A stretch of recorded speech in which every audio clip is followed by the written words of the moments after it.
Good morning, everybody. As Gretchen said, my name is Jason Lepes. I head up merchandising for new businesses at FreshDirect. If you're from out of town, you may not be familiar with FreshDirect. We are one of the OGs, if not the OG, of online grocery. We've been doing it for a long time, and I'm going to talk to you about developments that are shaping grocery, which are very top of mind right now for a lot of people. So just to set the stage a little bit, online grocery in the US is tiny. It's in its infancy, as you can see here. A lot of this really has to do with access. If you think about areas that are covered by online grocery, you're not going to find groceries getting delivered in Missoula or Wichita or even parts of the Northeast Corridor. It's really concentrated around big cities. So really a huge opportunity in the US versus some other countries where populations are centered in denser urban areas. Analysts and industry watchers have been really bullish on this space. They've seen it doubling between roughly now and 2020. But I think that in light of recent news, that's a gross underestimation of what we're going to see happen in the space. Whether it's Amazon and Whole Foods, Walmart and Jet, there's a lot of scale going into getting grocery to customers through that last mile.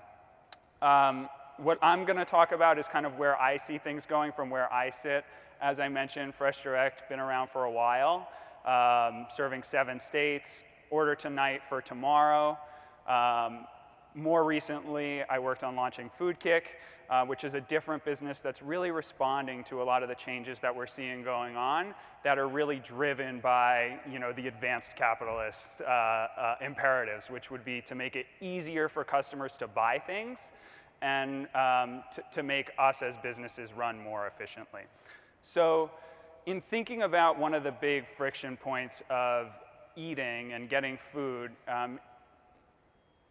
by show of hands, how many of you know what time you're going to be home for dinner tomorrow night? Exactly, and how many of you know what you're going to want to eat? So this has been one of the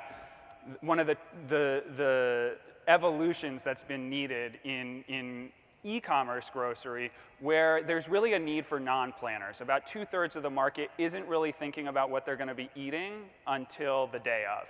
And on the FreshDirect side of the business, where we're a next-day business, we've done a good job of training customers who don't want to go to the store to be at home and to plan out what they want for the next few days. But that doesn't work for everyone, and so with FoodKick, we've evolved a 1-hour delivery model, first and foremost, to satisfy customers' needs really, really quickly. What we've also done is try to make it easier for customers to shop. So we've anticipated needs based on the time of day and the day of the week, right? This seems really intuitive that on a Friday night you're going to want some booze, or on a Saturday morning you're going to want things for a picnic. But this is a major shift from the sort of weekly circular shop that brick and mortar grocers are encouraging. And it's also really complicated from a supply chain standpoint to get this right. Another challenge that we're solving for is some of the choice paralysis that you'll see in brick and mortar retail. I think that this is a great picture that pretty much sums it up for me.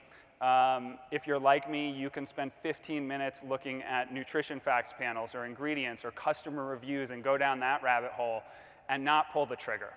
So the question for us is, how do we make this easy? How do we have the right number of products, and how do we show them to you in the right way so that you're comfortable pulling the trigger on snacks for the gym? One of the major challenges in e-commerce grocery is unique to grocery specifically, and that's when you think about building a grocery basket, you're talking about 20 to 40 items. There are no other e-commerce products or categories that require so many add to carts. It can be really, really exhausting. So one of the ways that we try to solve for this is to curate like items together or make it really easy to add a bunch of things to your cart at once. So you'll see in this case, for example, we'll merchandise all the things you need to make a quick summer salad, or hack some things together like sliders, pizza, or a chicken soup. And lastly, but probably most importantly, is the idea of recreating some of the magic of the farmer's market for the digital age. Part of the way we do that is storytelling, but anyone can tell a story online. The most important piece is around actually working with the right kinds of partners and producers, vendors who have a story and are doing the right thing and passing on that story to our customers.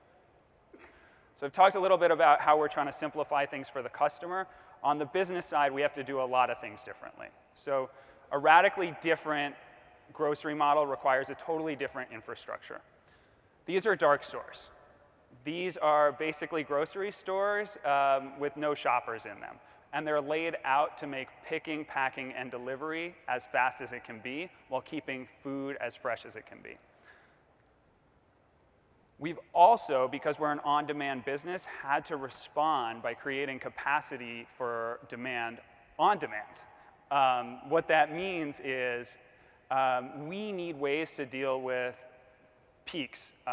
So snowy Friday night, we need to make sure we can get food out the door. That means that we've plugged into some of the new last mile platforms and third-party fulfillment platforms that didn't exist 5 or 10 years ago. If you think about the FreshDirect business as a next day business, we know everywhere we're going the day before. We can route those orders to perfection, just like the post office. On-demand business, totally different. We need to be able to get delivery people to customers' doors when we want them.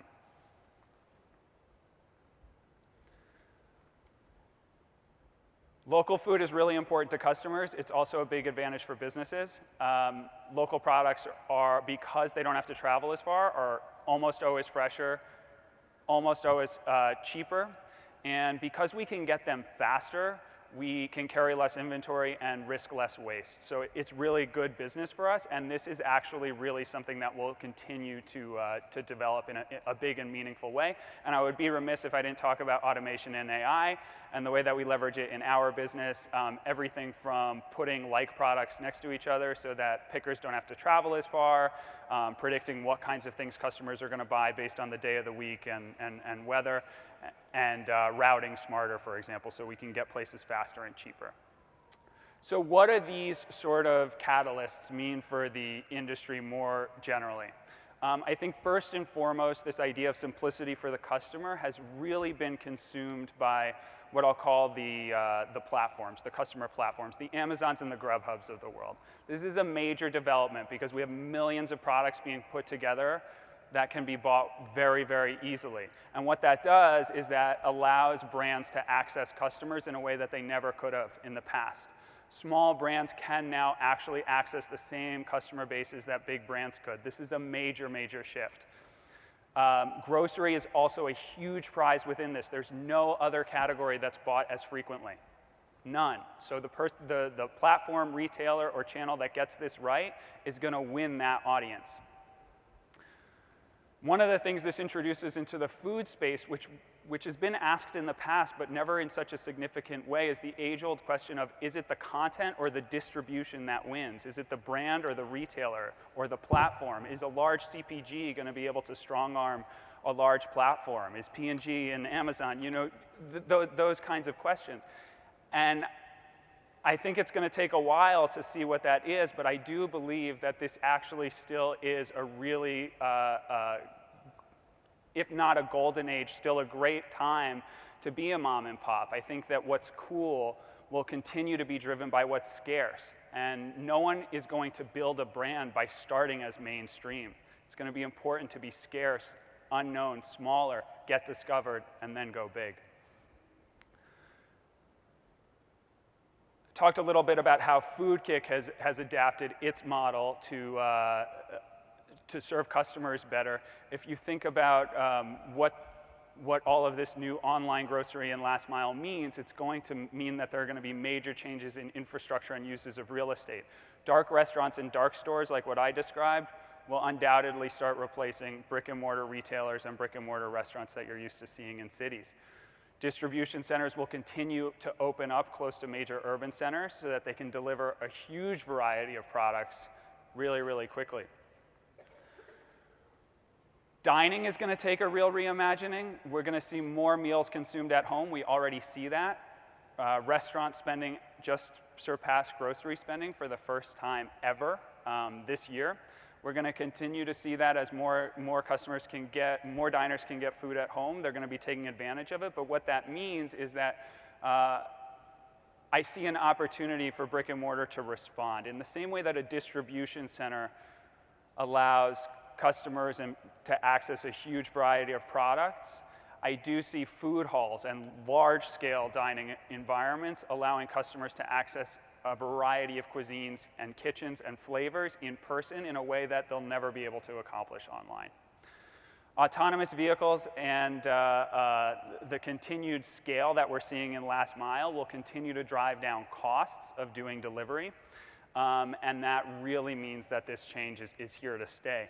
You imagine what sidewalks and streets look like in the future, whether it's autonomous self-driving cars, coolers on wheels, or even drones, and you can kind of envision the significance of this last mile piece. Lastly, I think we really need to think about new ways to sell and encourage discovery of products as new channels emerge. How do we encourage discovery of a dinner solution on a home assistant? What does that look like? We're gonna have to figure that out. How do we evolve the out-of-home experience? You see here an example of what's being done in South Korea with a virtual grocery shelf on a subway car. How do we evolve that and keep this fresh? And lastly, like, how do we encourage discovery in alternate realities? Like, this is stuff that we'll really have to figure out.